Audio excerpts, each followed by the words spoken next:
welcome back to my channel. My name is Annelies and today I will be reviewing 4 new Zara fragrances. Zara came out with these 4 new fragrances only a few days ago, so of course I had to order them so I can review them for you. And they are called the Christmas edition or Christmas collection fragrances, but it's pretty clear that it's an extension of the minimal collection that they came out with a few months ago. So in that minimal collection there are 4 categories.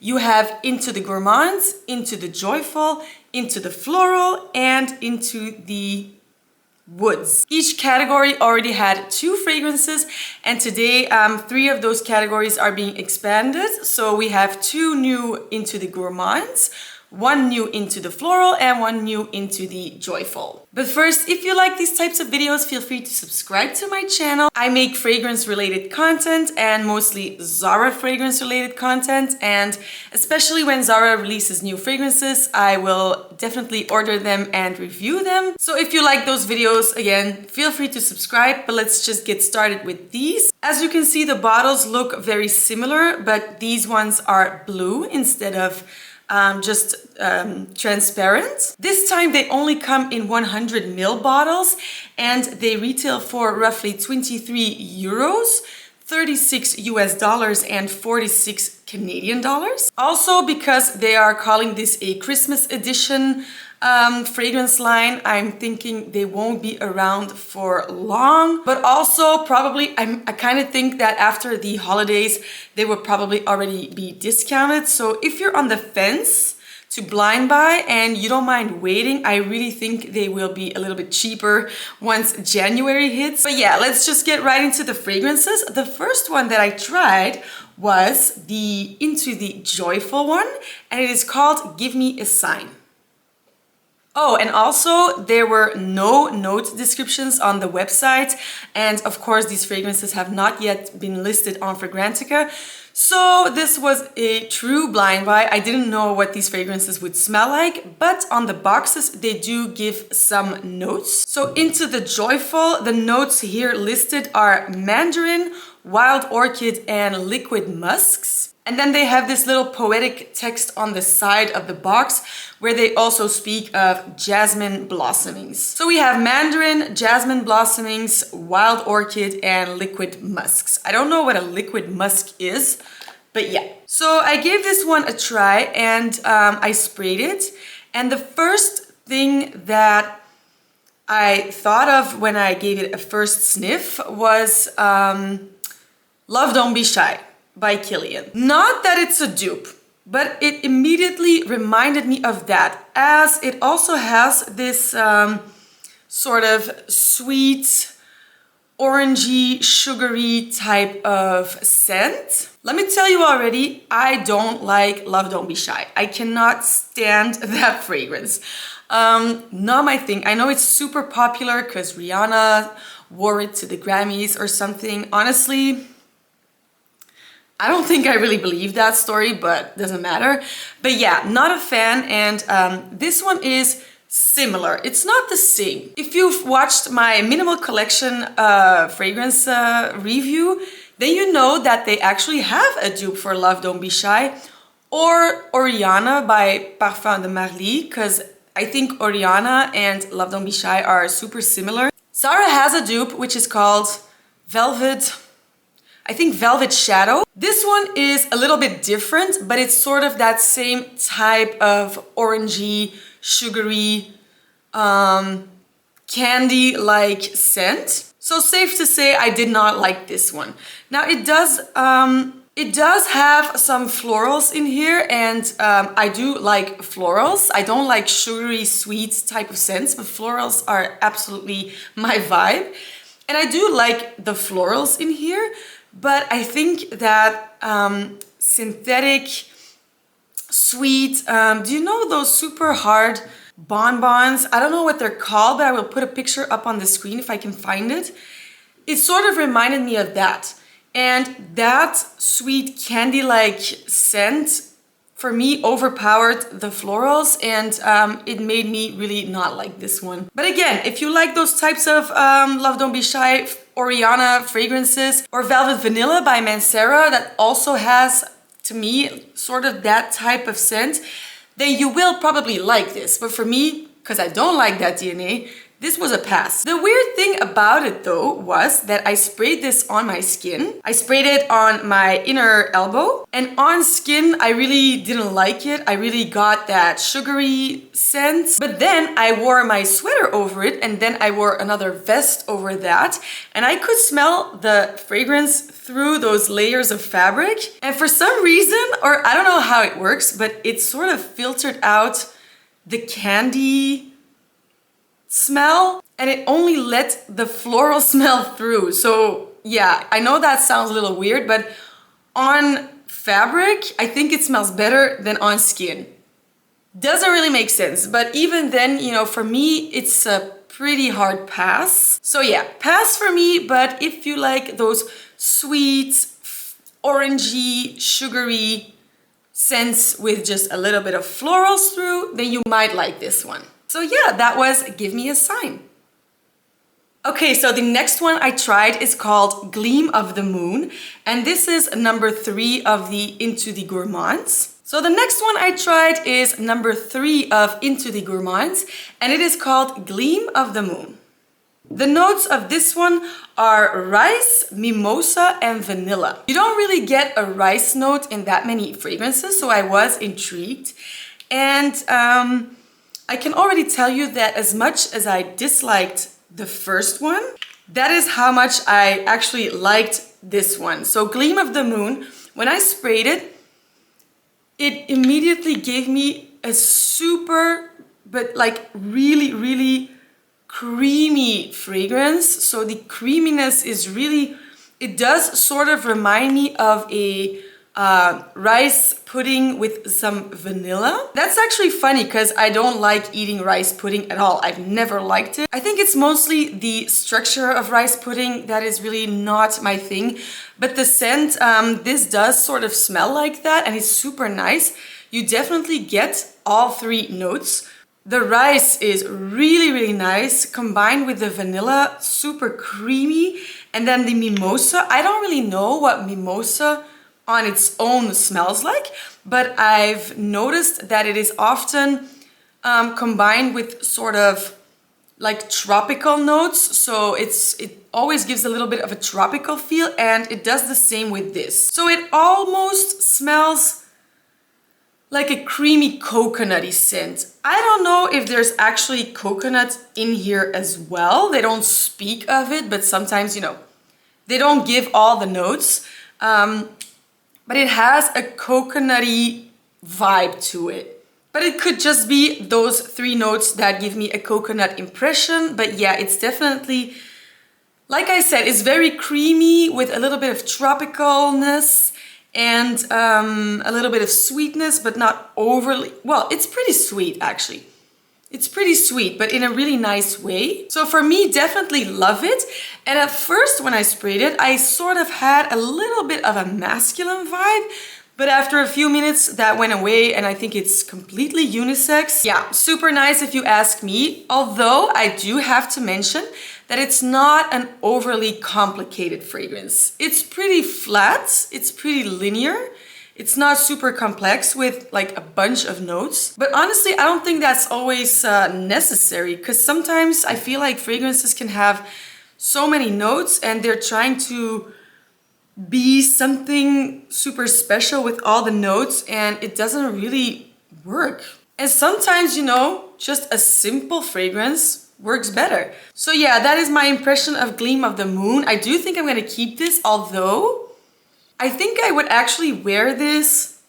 I don't think I'm gonna wear this in fall and winter, even though you could wear it in winter because it does have that cozy creaminess.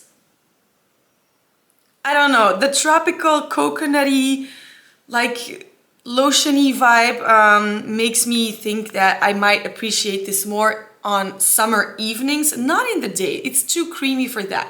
But I think I might wear this on, yeah, when the sun goes down and I took a shower after a sunny day and I just want to smell like I still have some coconut products in my hair or something.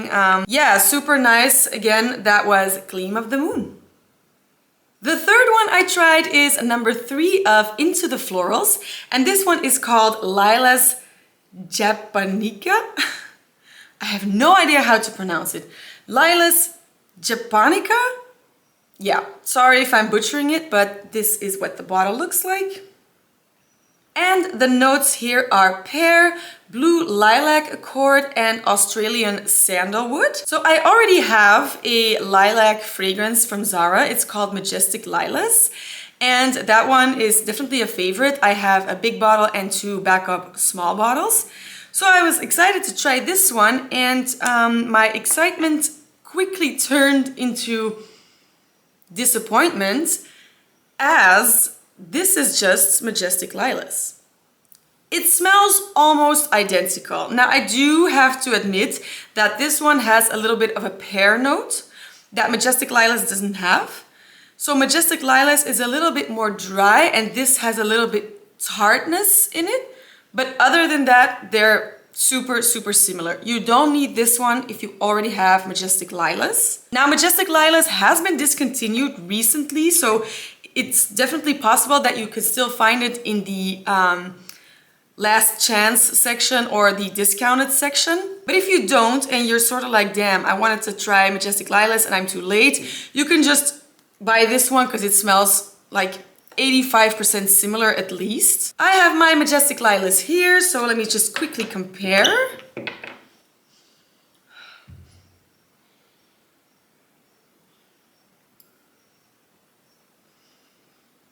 Yeah, there's very little difference. Like I said, only a little bit of pear in the Lys Japonika one. I know I'm saying the word wrong. If you know how to pronounce it, let me know. But other than that, you know, I have Majestic Lilas, so... Oh, and also, if you don't know what Majestic Lilas smells like, or this one, it's pretty much obviously a lilac fragrance. It's pretty green. It doesn't really have a lot of other notes. I guess sandalwood, because it is listed in Majestic Lilas, and this one, I'm not really picking up on the sandalwood, but I'm sure it's there just a little bit in the base to balance everything out. It's probably like that, but it's not really a sandalwood heavy fragrance. And then yeah, so mostly just very floral, fresh lilac with that little bit of sandalwood, and then yeah, a little bit of pear. Honestly, I kind of like the note of pear. I do think that it is a nice note in a lot of fragrances, but I still think I prefer Majestic Lilas over this one, even though they're so similar.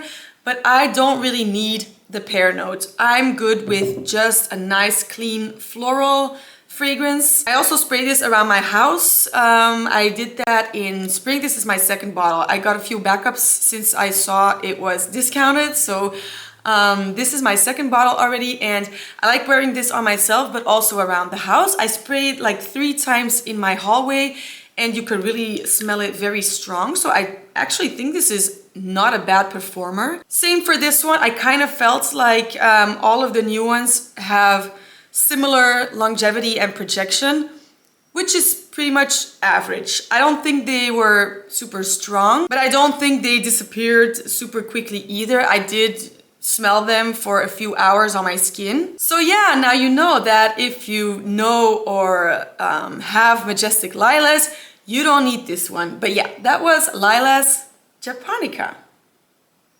And we have already reached our last one, which is number 4 of the Into the Gourmand category. And this one is called Sweet Illusion. The notes listed on the box are ink accord, vanilla beans, and cedarwood. And when I saw ink accord, I immediately thought of Supreme Vanilla. That is one of the vanilla fragrances. There were also 4 of those.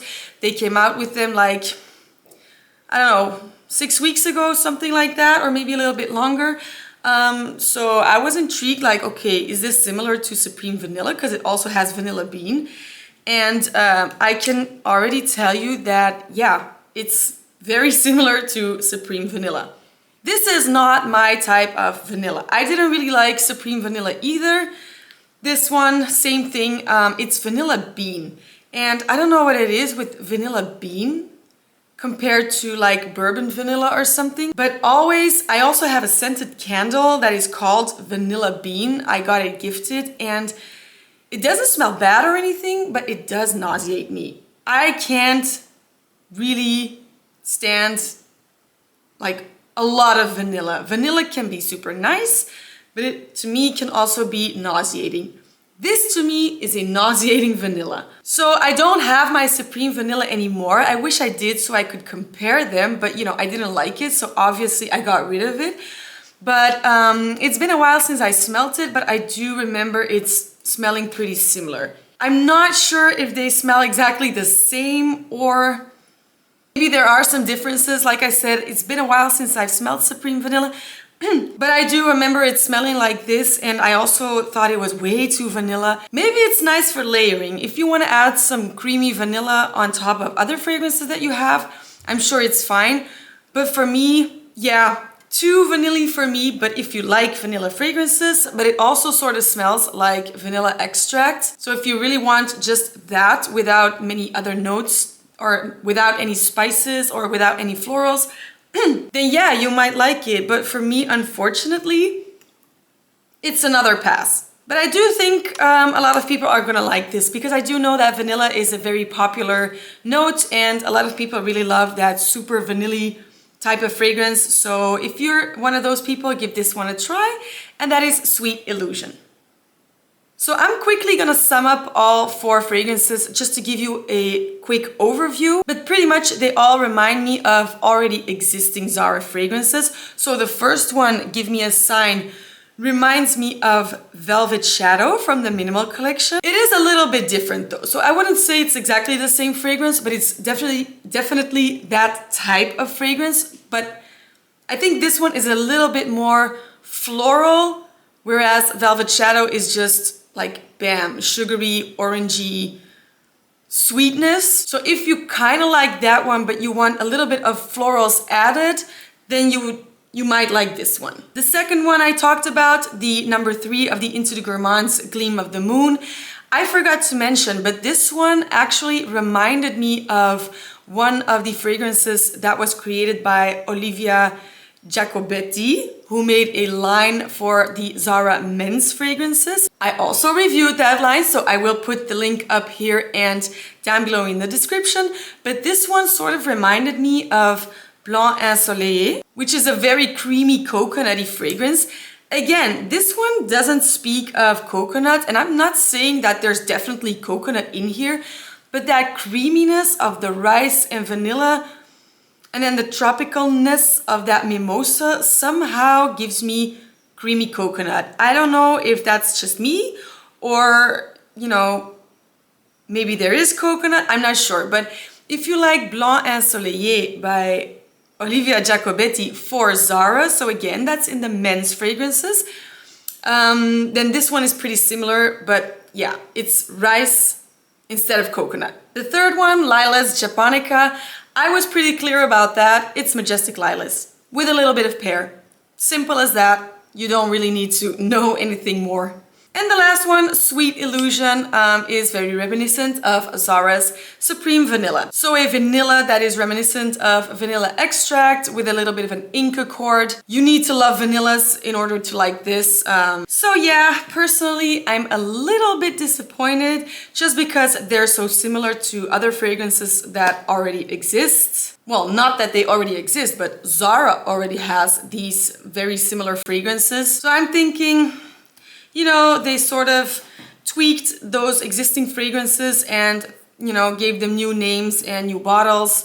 I think it's more of a marketing thing because, you know, the holidays are coming and that's why they call it the Christmas edition. So yeah, is it really worth it? If you already know the fragrances that I mentioned that they are reminiscent of, then no, you probably don't need them. But if you don't know those fragrances, then yeah, give them a try and let me know what you think. And I hope this video was somewhat helpful. I really want to know what you guys think of these fragrances. Let me know in the comments. And thank you so much for watching, and I will see you for the next one. Bye!